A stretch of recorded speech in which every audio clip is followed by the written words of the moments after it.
Yang terhormat Kepala SD Negeri 1 Wuryantoro, Ibu Warinem SPD atau yang mewakili.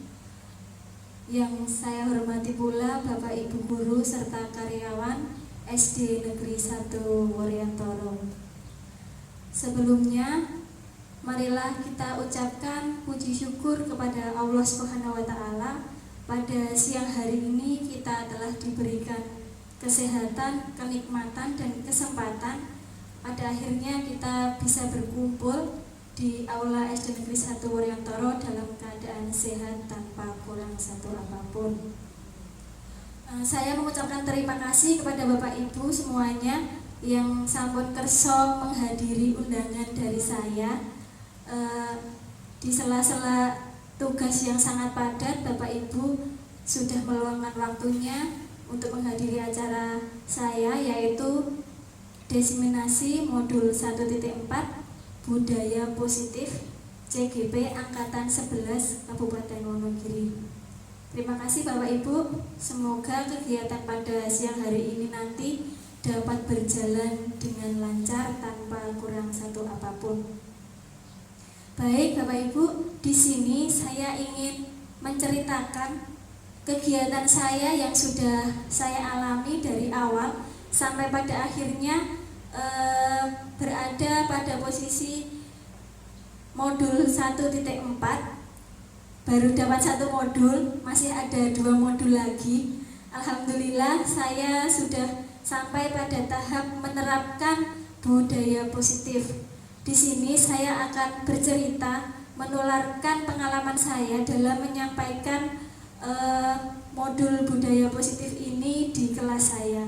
Semoga nantinya pengalaman saya ini bisa menginspirasi, bisa menjadikan sebuah acuan Bapak Ibu semua, atau bahkan saya bisa diberikan masukan apabila masih ada kekurangan atau hal-hal yang perlu ditambah pada kegiatan yang telah saya laksanakan. Baik, sebelumnya saya akan menyampaikan beberapa hal. Yang pertama adalah tujuan pendidikan. Sudah kita ketahui bahwa Ki Hajar Dewantoro merupakan bapak pendidikan di Indonesia. Beliau adalah pelopor pendidikan, sehingga pendidikan bisa sampai pada titik saat ini. Nah, menurut Ki Hajar Dewantoro, tujuan pendidikan adalah menuntun segala kekuatan, kodrat yang ada pada anak-anak agar mereka dapat mencapai keselamatan dan kebahagiaan setinggi-tingginya, baik sebagai manusia maupun sebagai anggota masyarakat. Oleh sebab itu, pendidik hanya dapat menuntun tumbuh atau hidupnya kekuatan kodrat yang ada pada anak-anak agar dapat memperbaiki lakunya, bukan dasarnya, hidup dan tumbuhnya kekuatan kodrat anak. Jadi kita sebagai guru sesungguhnya tugasnya hanyalah menuntun apa yang sudah menjadi dasar yang dimiliki anak-anak, apa yang sudah menjadi kodrat yang dimiliki anak-anak. Sudah kita ketahui bahwa seorang anak itu ibarat kertas putih yang sudah ada goresan-goresan halus, goresan-goresan semburat yang akan kita tebalkan gambarnya. Namun kita sebagai guru pastinya harus memilih mana yang harus kita tebalkan dan mana yang harus kita lewati. Baik, masuk pada budaya positif. Budaya positif di sekolah yaitu nilai dan kebiasaan di sekolah yang berpihak pada murid agar mereka dapat berkembang menjadi pribadi yang kritis, penuh hormat, dan bertanggung jawab sesuai dengan profil pelajar Pancasila. Di sini saya yakin Bapak Ibu semua sudah tidak asing dengan profil pelajar Pancasila, karena setiap hari kita pasti bersinggungan dengan hal tersebut. Profil pelajar Pancasila selalu kita sisipkan, selalu kita sampaikan kepada anak-anak supaya anak-anak akan menjadi manusia yang bermanfaat untuk dirinya sendiri maupun dalam masyarakat ataupun di sekolah. Budaya positif adalah salah satu tanggung jawab seorang guru bagaimana menciptakan suatu lingkungan positif yang terdiri dari warga sekolah yang saling mendukung, saling belajar, saling bekerja sama sehingga tercipta kebiasaan-kebiasaan baik. Dari kebiasaan-kebiasaan baik akan tumbuh menjadi karakter baik, dan pada akhirnya karakter-karakter dari kebiasaan baik akan membentuk sebuah budaya positif. Di sini Bapak Ibu guru pastinya menyadari maupun tidak pasti sudah melakukan budaya positif ya Bapak Ibu. Di sekolah kita sudah saling bersalaman, salam, senyum, sapa, itu merupakan salah satu contoh budaya positif. Jadi mungkin ketika mendengar kata budaya positif kita asing, tetapi sesungguhnya kita sebagai guru setiap hari, setiap saat pasti sudah menerapkan budaya positif. Baik, dalam budaya positif ini terdapat 4 poin. Yang pertama adalah perubahan paradigma baru, yang kedua disiplin positif, yang ketiga kebutuhan dasar manusia, yang keempat motivasi perilaku manusia, yang kelima restitusi posisi kontrol guru, yang keenam keyakinan kelas, dan yang ketujuh segitiga restitusi. Di sini nanti kita akan pelajari satu persatu dari ke-7 poin tersebut. Yang pertama, perubahan paradigma. Nah, ini akan ada sedikit kegiatan kepalan tangan kepada Bu Nani. Boleh dibacakan ya Bu?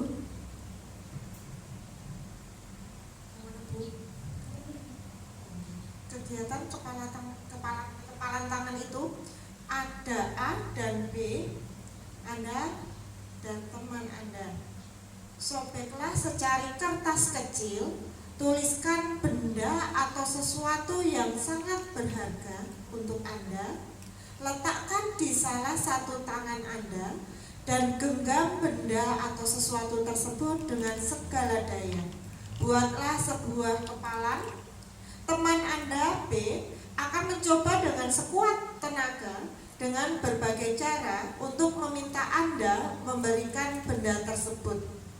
B bisa membujuk, mengancam, menghardik, merayu, menyuap, apa saja agar dapat membuka kepalan tangan Anda. Apa yang akan terjadi? Baik, kira-kira kalau itu kita lakukan, apa yang akan terjadi?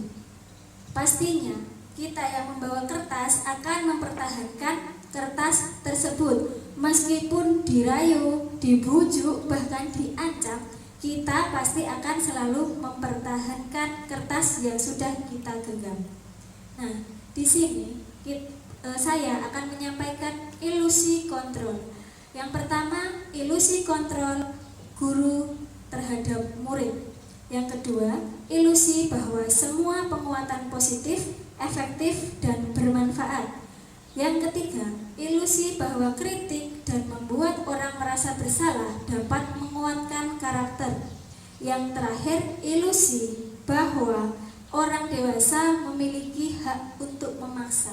Jadi, kegiatan membujuk, menghardik, kemudian mengancam itu merupakan contoh gambaran dari ilusi kontrol. Yang pertama, ilusi kontrol guru terhadap murid. Pada dasarnya kita tidak dapat memaksa murid untuk berbuat sesuatu ikatan murid. Kita tidak bisa membuat murid untuk memilih atau untuk tidak melakukannya. Walaupun tampaknya guru sedang mengontrol perilaku murid, hal demikian terjadi karena murid sedang mengizinkan dirinya dikontrol. Jadi ketika kita bisa menyuruh murid, itu bukan karena kita yang bisa menyuruh, tetapi karena murid tersebut mengizinkan kita untuk menyuruh. Dia dengan sadar mau melakukan apa yang sudah kita suruh tadi. Yang kedua, ilusi bahwa semua penguatan positif, efektif, dan bermanfaat. Penguatan positif atau bujukan adalah bentuk-bentuk kontrol, segala usaha untuk mempengaruhi murid agar mengulangi suatu perilaku tersebut. Suatu usaha untuk mengontrol murid dalam jangka waktu tertentu, kemungkinan murid akan menyadarinya dan mencoba untuk menolak bujukan kita, atau bisa jadi murid tersebut menjadi tergantung pada pendapat sang guru untuk berusaha. Nah, yang kedua ini bahwa penguatan positif itu menurut kita efektif efektif, padahal sebetulnya penguatan-penguatan itu jika kita sampaikan terus-menerus pada akhirnya akan membuat siswa tergantung, tetapi bisa juga membuat siswa menjadi bosan karena terus-menerus mendapatkannya. Yang ketiga, ilusi bahwa kritik dan membuat orang merasa bersalah dapat menguatkan karakter. Menggunakan kritik dan rasa bersalah untuk mengontrol murid menuju pada identitas gagal. Mereka belajar untuk merasa buruk terhadap dirinya sendiri. Mereka mengembangkan dialog diri yang negatif. Kadangkala sulit bagi guru untuk mengidentifikasi bahwa mereka sedang melakukan perilaku ini karena seringkali guru menggunakan suara halus untuk menyampaikan pesan negatif. Selanjutnya, yang keempat, ilusi bahwa orang dewasa memiliki hak untuk memaksa.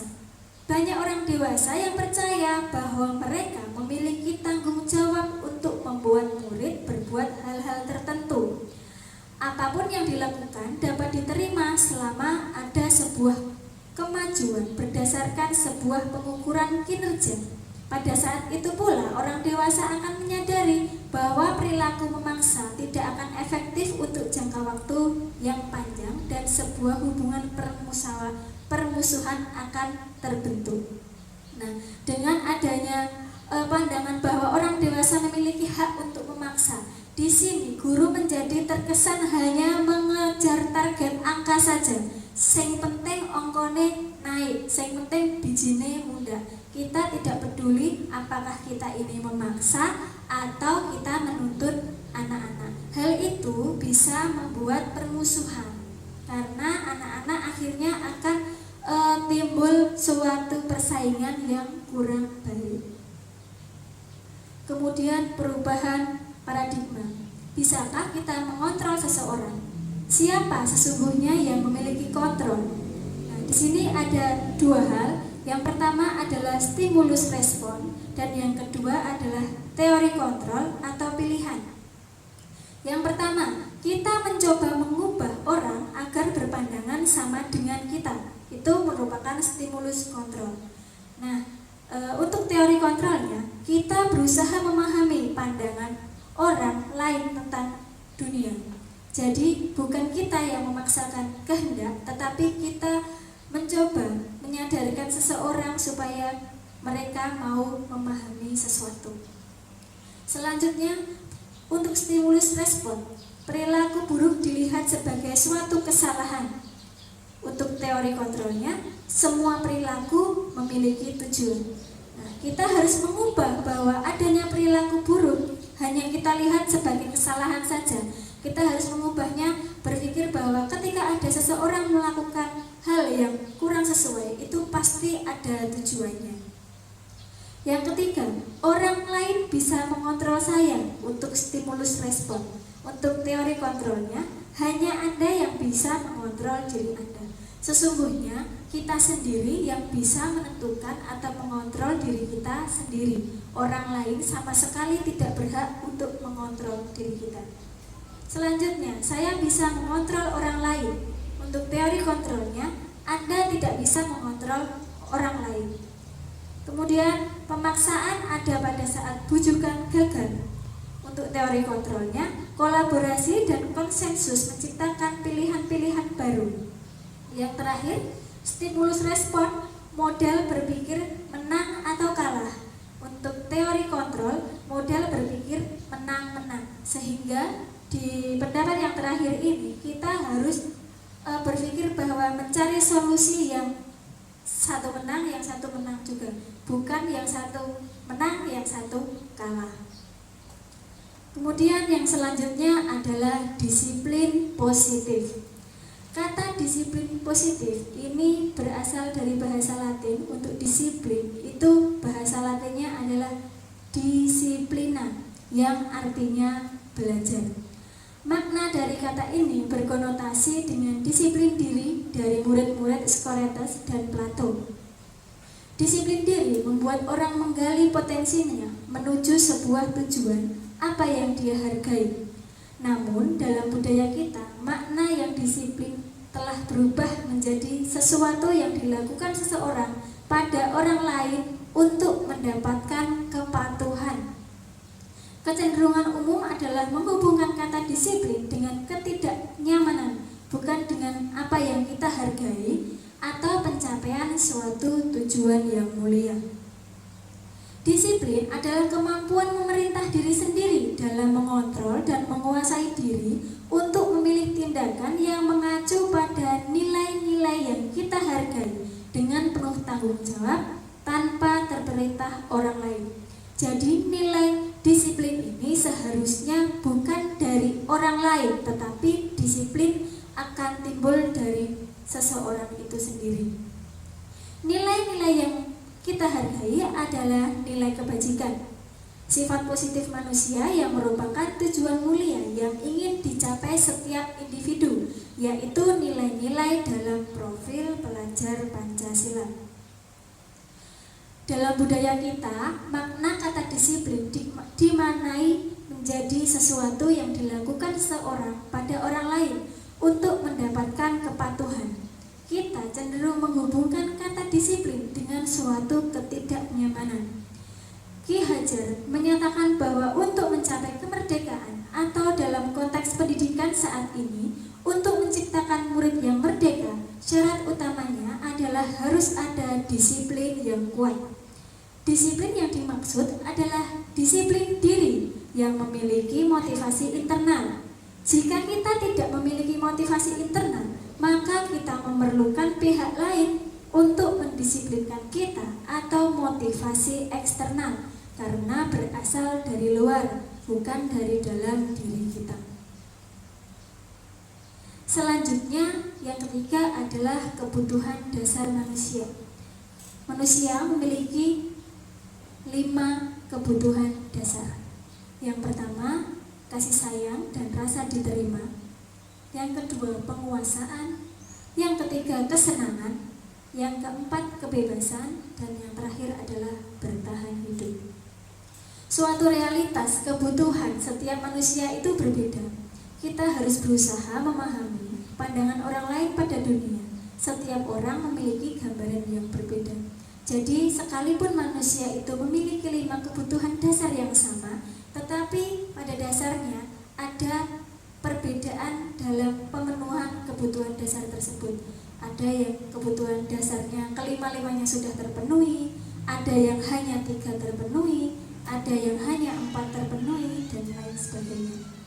Nah, ini ada contoh yang pertama. Ibu guru bilang, "Aku tidak boleh bersenandung sewaktu mengerjakan tugas. Katanya kelas harus tenang, tidak ada suara. Padahal kan aku suka dan senang menyanyi." Bapak Ibu, kira-kira pada kasus ini anak-anak kebutuhan apa yang tidak bisa dipenuhinya? Apa Bu? Kesenangan Bu. Ya betul. Jadi dalam kasus ini seorang anak yang ingin bersenandung karena beliau senang bersenandung dan tidak diperbolehkan gurunya, pada akhirnya tidak dapat bisa memenuhi kesenangan, kebutuhan kesenangan. Yang kedua, ibu guru tidak menyapaku hari ini, padahal aku pakai jepit rambut baru. Nah, ini kebutuhan apa ya kira-kira? Betul, kasih sayang. Karena anak itu biasanya senang diperhatikan, apalagi kelas rendah. Ketika punya sesuatu yang baru, kok dinyuk-nyuk ke gurune, kok bu guru ra gatekne ya, padahal kan cepetku anyar. Nah, ternyata mereka ingin diperhatikan.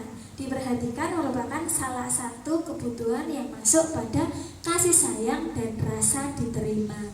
Dianggap, oh ternyata bu guru perhatian sama saya, ternyata aku dianggap ada. Begitu.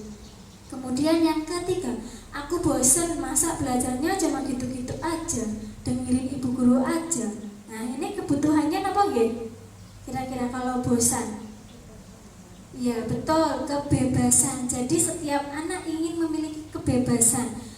Ada yang ingin belajarnya sambil berdiskusi, ada yang belajarnya ingin sambil nonton film, ada yang ingin belajarnya di luar kelas. sesuai dengan gaya belajar masing-masing. Seharusnya mereka mendapat kebebasan dalam memilih gaya belajarnya masing-masing. Meskipun itu sulit nggih, tetapi sedikit demi sedikit marilah kita mencoba menerapkannya. Kemudian selanjutnya, aku sebel gambarku tidak api malah aku sebel gambarku tidak api malah ibu guru nunjukin ke teman-temanku di kelas. Nah, ini kebutuhannya apa nggih? Kalau dikasih tahu ke teman satu kelas berarti kebutuhan penguasaan, betul, dialem. Jadi pengen dialem sak kelas tapi gambarku jane ora apik. Nah, ketika dia gambarnya bagus dipamerkan di kelas, dia pasti akan bangga karena dia mempunyai penguasaan di kelas pada jam tersebut. Baik, lanjut.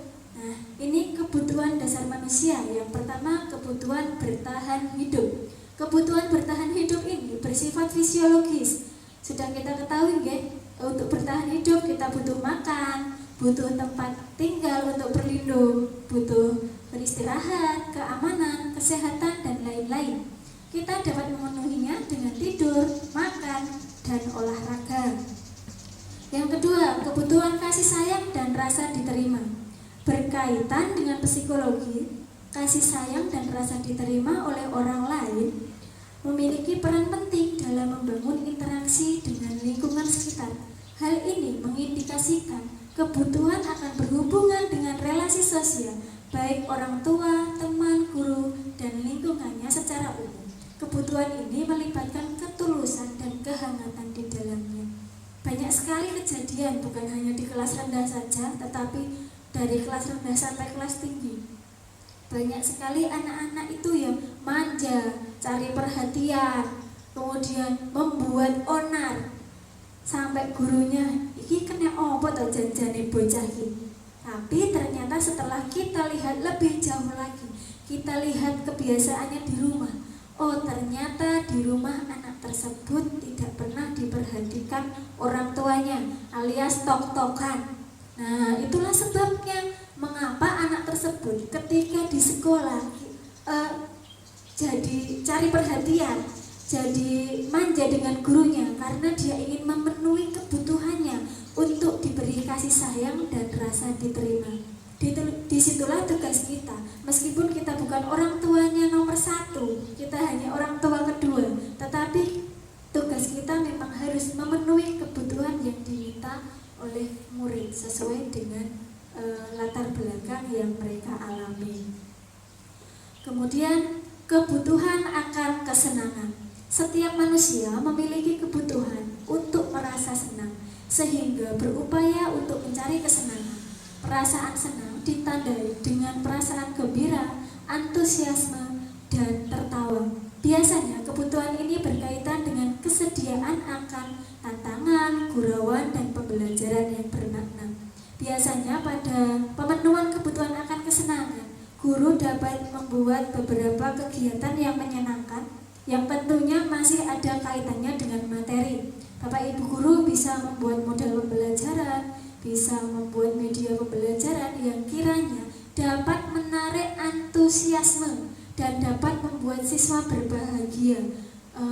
Carane tidak orang kroso nek lagi sinau, padahal sakjane lagi belajar, sedang memaknai materi. Kemudian selanjutnya adalah kebutuhan pengakuan atas kemampuan atau penguasaan. Kebutuhan ini berkaitan dengan kekuatan untuk menggapai sesuatu. Seseorang menjadi terlihat kompeten, berprestasi, memimpin, terampil, didengar, dan diakui. Hal ini menunjukkan bahwa seseorang membutuhkan pengakuan atas kemampuan, meliputi harga diri, serta ingin dianggap dan ingin berpengaruh dalam suatu kelompok. Pasti kita sudah hampir sering mengalami ketika ada siswa yang dilem, diberi apresiasi atau ditunjukkan prestasinya, mereka akan tersenyum karena disitulah mereka dapat memenuhi kebutuhan pengakuan atau penguasaan. Kemudian selanjutnya adalah kebutuhan akan kebebasan, berkaitan dengan seseorang yang akan memilih, bergerak, mencoba hal baru, dan mengeksplorasinya. Pada anak-anak biasanya ingin banyak bergerak, mengetahui hal baru, dan tidak ingin dipengaruhi oleh orang lain. Kebebasan ini juga berhubungan kebutuhan untuk mengaktualisasikan diri, tampil sesuai dengan apa yang diinginkannya. Nah, di sini ada contoh kasus. Boleh Bu dibantu untuk membacakan supaya tidak ngantuk.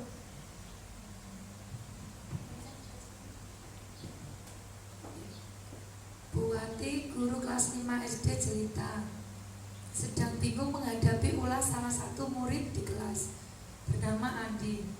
Beberapa anak telah datang dan mengeluhkan Andi yang seringkali meminta bekal makan siang temannya dengan paksa. Jika Anda menghadapi situasi seperti ini, seperti Bu Wati, apa yang akan Anda lakukan? Menurut Anda kira-kira apa alasan Andi melakukan hal itu? Baik, terima kasih Bu. Nah, dari contoh kasus tersebut, setiap hari minta bekal makan siang milik temannya. Nek ora dikai makso. Kira-kira kenapa ya? Opo ora sangu? Opo isih ngeleh tadi tidak sarapan atau bagaimana? Nah, di sini ada analisis kasusnya. Dalam konteks penerapan disiplin positif, Bu Wati sebaiknya mencari tahu dulu alasan Andi melakukan tindakan tersebut agar mengetahui kebutuhan mana yang sedang dipenuhi oleh Andi. Jadi sebagai guru kita tidak boleh langsung memutuskan bahwa oh kamu yang salah. Tapi kita harus mengetahui kira-kira apa kebutuhan yang ingin dipenuhi oleh Andi. Yang pertama, Andi lapar dan orang tuanya tidak membawakannya bekal makan siang. Ini terjadi apabila Andi tidak dapat memenuhi kebutuhan bertahan hidup. Kemudian yang kedua, teman Andi jadi memperhatikan. Nah, kalau tujuan Andi yang kedua ini, maka dia sedang memenuhi kebutuhan yang kedua, yaitu kasih sayang dan rasa diterima. Jika ternyata dengan merebut makanannya makanan temannya, Andi merasa menjadi hebat karena temannya jadi takut dan menuruti keinginannya, berarti di sini Andi sedang memenuhi kebutuhan penguasaan. Jika Andi merasa bosan dengan bekal yang dibawakan orang tuanya karena selalu bekalnya sama itu terus, berarti Andi sedang memenuhi kebutuhan kebebasan. Yang terakhir, apabila Andi hanya iseng dan dia menikmati ekspresi wajah temannya yang kesal, artinya Andi sedang memenuhi kebutuhan kesenangan. Jadi ketika kita menemukan suatu masalah, ada baiknya kita analisis dulu atau kita tanya dulu apa alasan yang menjadi dasar anak tersebut melakukan hal yang kurang baik. Nah, kemudian semua perilaku yang dilakukan oleh manusia itu memiliki motivasi. Ada 3 teori motivasi perilaku manusia. Motivasi merupakan dukungan atau gerakan yang timbul dari kita untuk melakukan sesuatu. Nah, ketiga teori motivasi tersebut, yang pertama adalah motivasi untuk menghindari ketidaknyamanan atau menghindari hukuman. Apa yang akan terjadi apabila saya tidak melakukannya, begitu. Kemudian yang kedua, untuk mendapatkan imbalan dari orang lain atau institusi, atau mendapatkan hadiah atau penghargaan. Kemudian yang ketiga adalah untuk menghargai diri sendiri. Nah, teori motivasi yang pertama dan kedua merupakan motivasi eksternal atau motivasi dari luar. Untuk motivasi yang ketiga adalah motivasi internal. Nah, motivasi ketiga ini, motivasi untuk menghargai diri sendiri, menjadi tujuan dari adanya tujuan disiplin positif. Nah, konsep disiplin, kedisiplinan tidak akan berhasil atau akan gagal bila mana kita menggunakan hukuman atau penghargaan. Hukuman menimbulkan rasa takut, menyakitkan.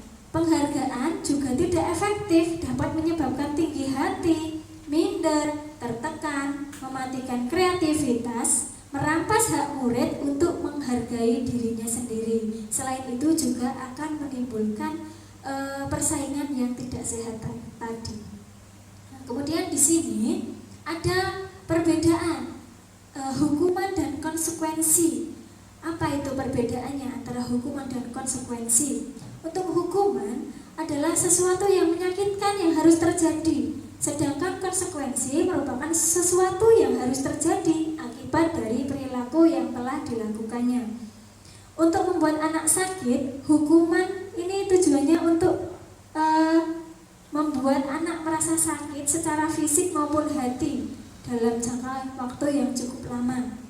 Tapi untuk konsekuensi, tujuannya membuat anak merasa tidak nyaman dalam jangka waktu yang pendek. Kemudian hukuman akan membuat anak membenci kedisiplinan, sedangkan konsekuensi akan membuat anak menjadi menghargai disiplin. Kemudian hukuman biasanya berupa paksaan, sedangkan konsekuensi biasanya berupa stimulus dan tanggapan.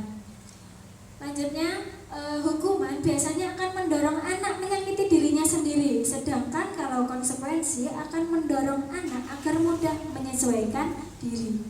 Lanjut, hukuman merupakan konsep diri yang buruk, sedangkan konsekuensi merupakan konsep diri yang baik.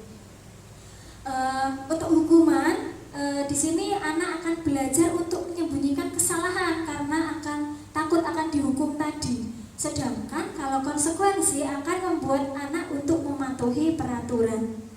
Kemudian hukuman akan membuat anak jadi marah, kemudian merasa bersalah, merasa dipermalukan, bahkan merasa tidak dihargai.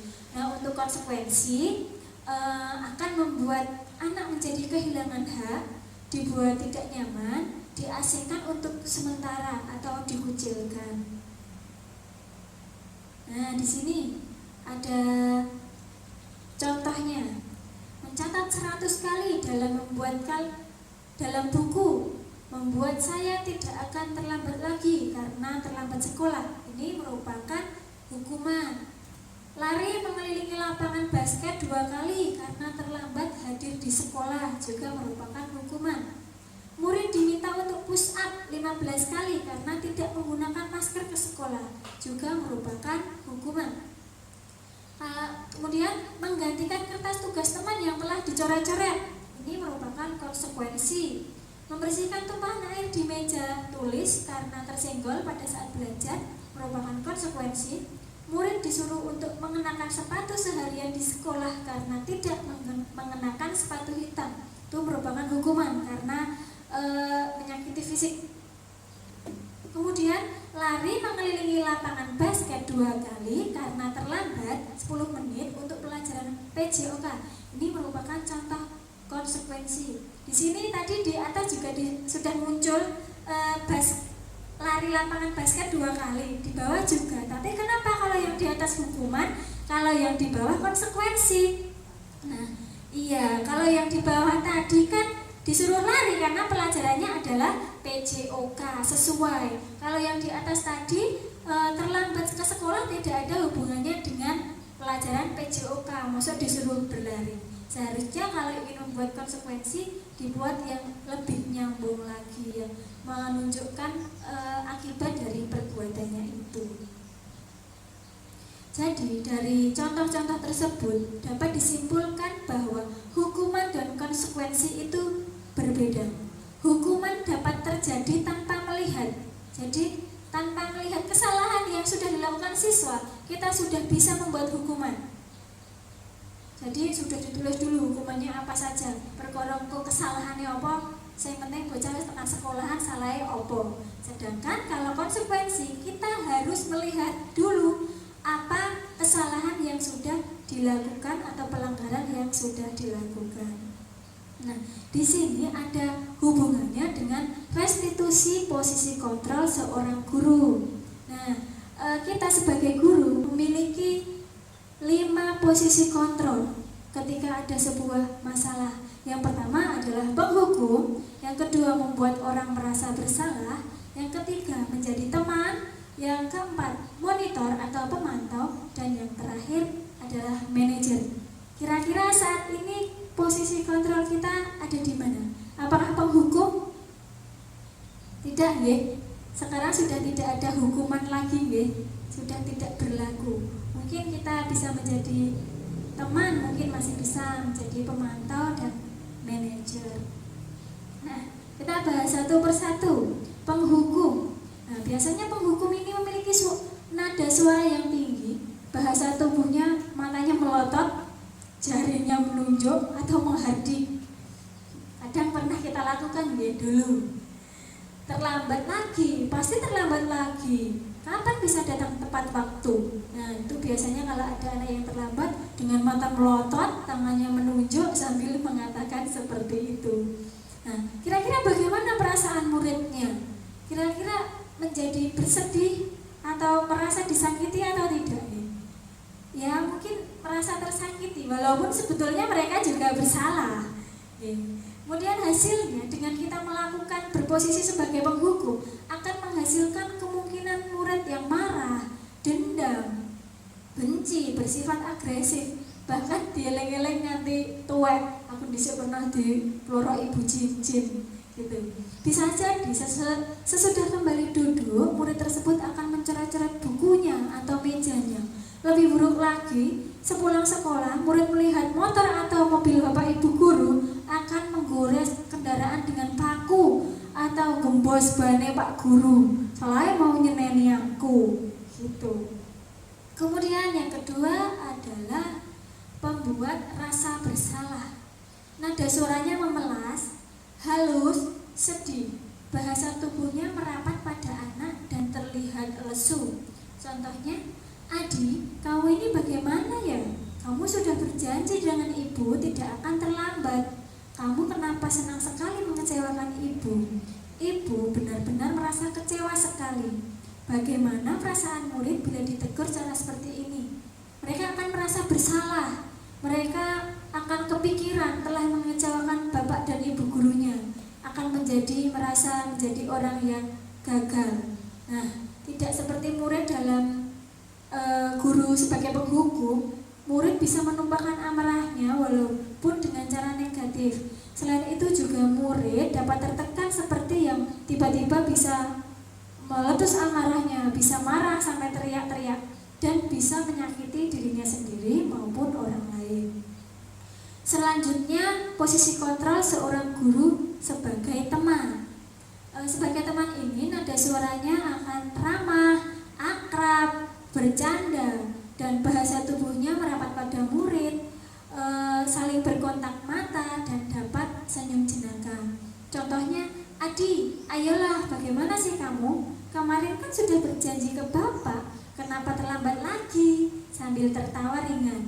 Nah, ya sudah, tidak apa-apa, duduk dulu sana. Nanti Pak Guru bantu. Kamu ini, gitu. Nah, kira-kira apa yang dirasakan murid ketika terjadi seperti itu? Murid akan merasa senang dan akrab. Ini juga termasuk dampak yang positif, namun ada sisi negatifnya juga. Murid akan menjadi tergantung pada guru, kemudian akan gampangnya atau menyepelekan. Kemudian siswa atau murid hanya akan berbuat sesuatu bila guru yang menyuruh. Jadi kalau guru yang lain tidak mau karena si murid merasa berteman dengan guru yang satu tadi. Kemudian sifat siswa itu, hormat siswa tidak hanya akan dilakukan kepada guru yang lain, hanya akan dilakukan terhadap guru yang dia anggap sebagai teman itu tadi. Kemudian selanjutnya guru sebagai pemantau. Nah, di sini nada suaranya datar. Guru memiliki bahasa tubuh yang formal. Misalnya, Adi, tahukah kamu jam berapa kita mulai? Tahu, Pak.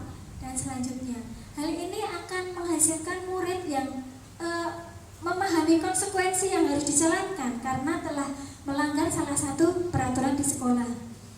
Guru juga tidak menunjukkan suatu emosi yang berlebihan.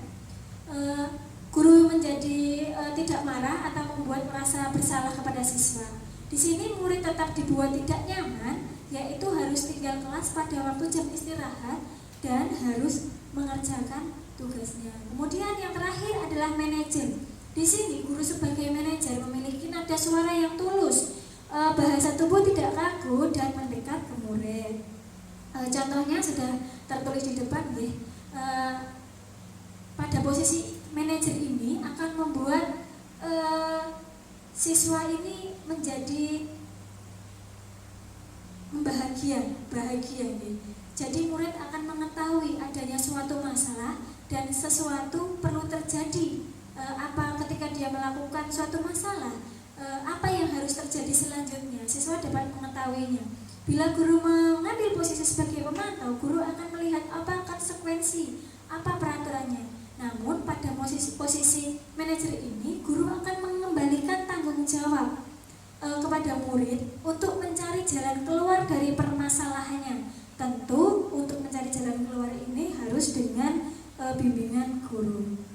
Nah, sebagai pada posisi kontrol guru sebagai manajer, kita dapat membuat suatu keyakinan kelas. Mengapa harus keyakinan kelas? Kenapa tidak peraturan saja? Nah, keyakinan kelas ini bersifat lebih abstrak daripada peraturan yang lebih rinci dan konkret. Keyakinan kelas berupa pernyataan-pernyataan universal. Pernyataan keyakinan kelas biasanya dibuat dalam bentuk kalimat positif. Keyakinan kelas biasanya tidak terlalu banyak sehingga mudah diingat dan dipahami oleh semua warga kelas. Keyakinan kelas sebaiknya sesuatu yang dapat diterapkan di lingkungan tersebut, jadi sesuai dengan lingkungan yang ada di tempat kita. Kemudian semua warga kelas hendaknya juga berkontribusi dalam membuat keyakinan kelas lewat kegiatan curah pendapat. Jadi ketika membuat keyakinan kelas bukan guru yang menentukan, tetapi semua warga di kelas atau semua warga sekolah yang akan memiliki pendapat mana keyakinan kelas yang akan mereka yakini. Nah, kemudian ketika sudah terbentuk keyakinan kelas, kita dapat meninjau kembali keyakinan kelas dari waktu ke waktu. Apabila nantinya ada sesuatu yang kurang sesuai, dapat kita revisi sesuai dengan saat itu. Nah, langkah-langkah dalam membentukkan keyakinan kelas yang pertama, memberikan kesempatan kepada semua siswa untuk berpendapat tentang peraturan yang perlu disepakati di kelas. Kemudian mencatat semua masukan siswa di papan tulis atau di kertas besar, kertas plano, sehingga semua siswa bisa melihatnya. Yang ketiga, menyusun keyakinan kelas sesuai dengan pembentukan keyakinan kelas. Ubahlah kalimat negatif menjadi positif. Jadi dalam membuat kalimat positif ini hendaknya diusahakan untuk tidak keluar kata jangan, tidak boleh, juga tidak ada kata harus. Karena kalau harus itu wajib, sedangkan keyakinan kelas adalah hal yang diyakini. Kemudian meninjau kembali daftar pendapat yang telah dicatat. Kemudian meninjau ulang keyakinan kelas secara bersama-sama. Hendaknya keyakinan kelas tidak terlalu banyak agar mudah untuk diingat, itu antara 3 sampai 7 keyakinan. Kemudian setelah keyakinan kelas selesai dibuat, semua anggota dapat meninjau ulang dan menyetujuinya dengan menandatangani. Di sini semuanya menandatangani, siswa dan guru semuanya harus menandatangani, sehingga mereka nanti akhirnya akan meyakini keyakinan kelas tersebut. Kemudian yang terakhir, keyakinan kelas dapat ditempel di dinding kelas agar mudah untuk dilihat.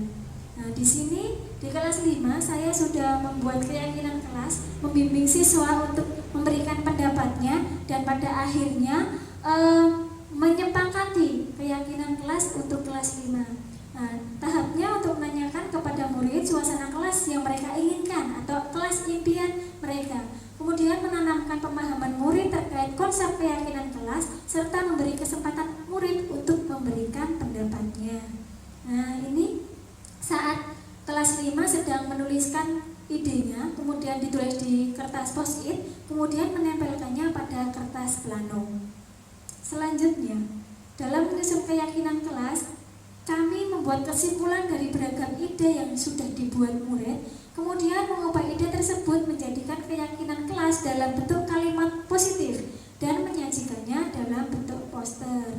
Nah, di sini saat anak-anak menempelkan keyakinan kelas yang telah dibuat setelah dibuat menjadi poster. Nah, yang terakhir adalah segitiga restitusi. Ada 3 tahap dalam segitiga restitusi. Yang pertama adalah menstabilkan identitas, kemudian validasi kebutuhan, dan yang terakhir adalah menanyakan keyakinan kelas. Restitusi sebagai sebuah cara menanamkan disiplin positif pada siswa. Menurut Gaussen, restitusi merupakan proses menciptakan posisi bagi siswa untuk memperbaiki kesalahan mereka, sehingga mereka bisa kembali pada kelompoknya dengan karakter yang lebih kuat.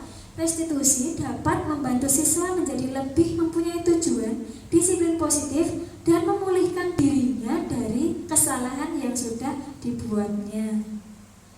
Nah, segitiga restitusi tadi sudah saya sampaikan terdiri dari 3. Yang pertama, menstabilkan identitas. Pada sisi ini merupakan bagian dasar dari segitiga restitusi. Tujuannya untuk mengubah identitas anak dari yang gagal karena melakukan kesalahan menjadi orang yang sukses. Kalimat yang bisa kita gunakan, berbuat salah itu tidak apa-apa, tidak ada manusia yang sempurna, kita bisa menyelesaikannya. Kemudian Bapak tidak tertarik untuk mencari siapa yang salah, tapi Bapak ingin mencari solusi dari permasalahan ini. Selanjutnya adalah validasi tindakan yang salah. Pada tahap ini, guru berbicara kepada siswa bahwa melanggar peraturan. Kemudian tidak baik apabila kita melanggar peraturan. Tetapi dalam restitusi harus memahami alasannya dan memahami bahwa orang pasti melakukan hal yang terbaik pada waktu tertentu. Kita dapat menggunakan kalimat, padahal kamu bisa melakukan yang lebih baru dari ini ya. Kamu pasti punya alasan dalam melakukan hal itu. Kamu boleh mempertahankan sikap itu, tapi kamu harus menambahkan sikap yang baru.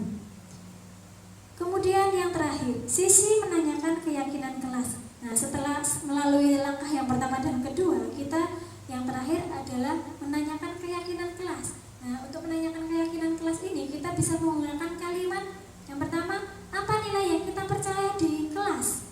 Apa nilai yang umum yang telah kita sepakati? Kemudian, kamu menjadi orang yang seperti apa?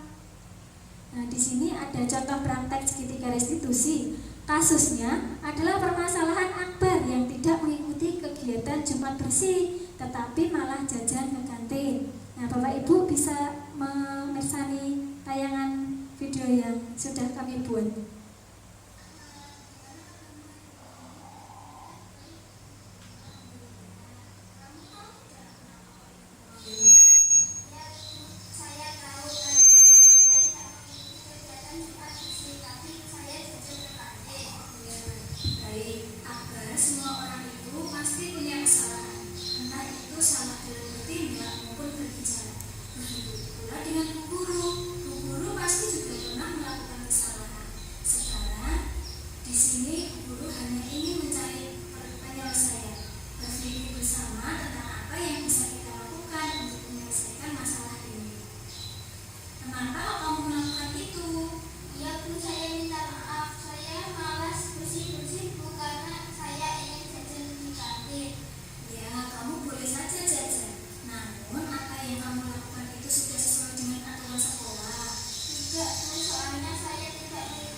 Bisa kamu lakukan agar kamu bisa menerapkan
Ibu.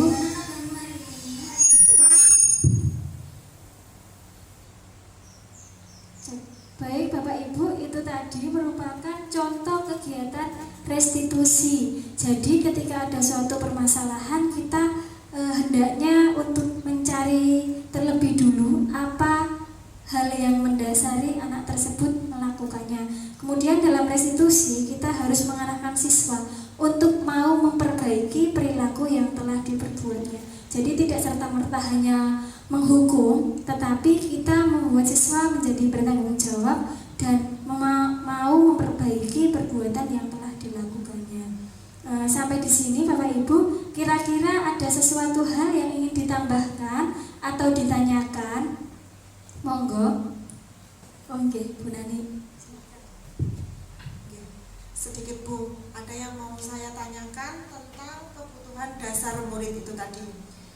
Apakah kita sebagai guru itu harus memenuhi kelima kebutuhan dasar murid? Baik Bu, terima kasih pertanyaan yang bagus. Jadi kita sebagai guru apakah harus memenuhi kelima-limanya itu? Padahal itu kan bukan anaknya kita ya. Terus lima meneh memenuhi kebutuhan 5 itu. Baik, mau tidak mau, suka tidak suka, kita sebagai guru yang menuntun siswa memang harus memenuhi kelima kebutuhan tersebut. Dengan catatan ada ya tadi tentang kebutuhan bertahan hidup. Nah, itu kan berkaitan dengan makan, tempat tinggal. Itu pastinya sudah dipenuhi oleh orang tuanya masing-masing. Nah, nanti apabila ada yang itu tidak punya rumah atau orang tuanya cuek, bagaimana? Ya kita bisa memberikan pemenuhan kebutuhannya, tetapi sebisa kita saja, tidak perlu memaksakan. Ya, jadi untuk kebutuhan bertahan hidup itu mungkin kita memberi bantuan sebisanya saja. Namun untuk keempat kebutuhan yang lainnya, diusahakan kita sebagai guru bisa membantu siswa dalam memenuhi kebutuhannya. Karena jika bukan kita, siapa lagi? Di rumah sudah tidak mendapatkan, di sekolah tidak mendapatkan juga. Kira-kira akan menjadi apa nanti anak-anak kita? Nah, sehingga kita harus, yaitu tadi mau tidak mau, suka tidak suka, berusaha untuk memenuhinya. Walaupun nanti pada akhirnya masih kurang, tapi setidaknya ada sedikit yang sudah kita berikan kepada siswa tersebut. Begitu Bu. Nih, sudah cukup. Ya. Baik, boleh satu lagi Bapak Ibu? Oh ya, Pak Weni, monggo. Ya, terima kasih waktunya yang diberikan kepada saya. Saya izin bertanya Bu, kegiatan restitusi apa hanya bisa dilaksanakan terhadap kelas tinggi saja atau bisa semua kelas Bu? Terima kasih. Ya, baik, pertanyaan yang bagus juga ya Pak, terima kasih. Tadi belum saya sampaikan bahwa restitusi itu apakah hanya untuk kelas tinggi, karena kan ada 3 langkah kalau anak-anak apa ya mudeng kan begitu. Jadi bisa ya, jawabannya bisa dilakukan untuk kelas rendah maupun kelas tinggi. Hanya saja mungkin redaksi kalimat yang kita sampaikan, yang kita sesuaikan dengan anak. Kita menggunakan bahasa anak. Kamu mau jadi seperti apa? Pasti tidak akan dicerna oleh siswa. Nah, ketika kita ubah menjadi kira-kira kalau kamu seperti itu nanti bagaimana? Apa yang terjadi? Itu pasti anak-anak akan berpikir akibat dari perbuatannya. Jadi jawaban dari pertanyaan Pak Winnie tadi adalah bisa, tergantung bagaimana kita menyusun kalimat dan redaksi dari 3 langkah yang kita lakukan tadi. Begitu ya Bapak Ibu. Sudah atau ada masukan atau saran? Sudah. Oke, baik. Terima kasih Bapak Ibu, tidak perlu bertambah lama lagi karena ini sudah lama. Saya mengucapkan terima kasih atas atensinya, atas kemauannya untuk meluangkan waktu. Saya mohon maaf sudah mengganggu waktunya, dan mohon maaf pula apabila ada hal yang kurang berkenan, ada perilaku dan sikap saya yang kurang baik, mohon dimaafkan. Segala kebaikan berasal dari Allah dan segala kesalahan murni dari manusia.